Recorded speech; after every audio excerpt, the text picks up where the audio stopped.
বাদি টিল্লা ভাঙ্গে একবারে সারা লামি গেছে, আপনারা দেখতে পাচ্ছেন। পাহাড়ও থাকি আমরা, রাস্তাঘাট বলতে কিচ্ছু নেই। আমরা ওয়ার্ডের মেম্বার চেয়ারম্যান এটা জীবনে রাস্তাঘাট বানিয়ে একটু না, তারা খালি বুট দিলাইতায় এটা হচ্ছে মেইন রাস্তা। ওই দোকা এটা একবার এটা হচ্ছে ডাইরেক্ট মেইন রাস্তা, মেইন রাস্তার অবস্থা।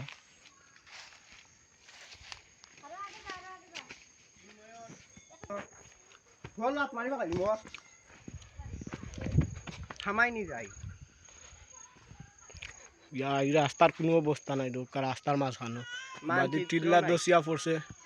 বাংলাদেশের মাঝে সবচেয়ে খারাপ জায়গা হইলে পড়ছে মনে হয় ওটাও আমাদের এলাকা। এটা পড়ছে আপনার বরমশাল ইউনিয়ন, আমরা পড়ছি 8 নং ওয়ার্ডও। জামা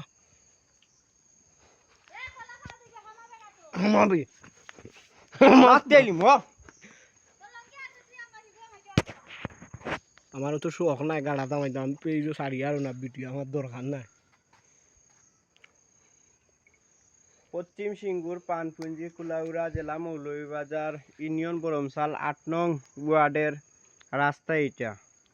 এই রাস্তার অবস্থা মেইন রাস্তা নেই আরেকটা। এর ভিতরে অনেক মানুষ বাস করে, 1000 থেকে 1200 পরিবার। রাস্তার এই অবস্থা, মেম্বার চেয়ারম্যান কেউ কখনো আসে না, শুধু বুটের সময় হলে আসে। এই রাস্তার অবস্থা সেটা, এটাও হলো একটা পাহাড়ের মধ্যে রাস্তার কোনো খোঁজ কেউ নিতে কোনোদিন আসে নাই। এটা হলো রাস্তা। এই রাস্তার অবস্থা খুবই খারাপ। আপনারা সবাই লাইক কমেন্ট করবেন, শেয়ার করবেন, যাতে রাস্তাটা কোনো কাজ হয়। আপনাদের একটা লাইকের জন্য রাস্তার অনেক উন্নতি হতে পারে।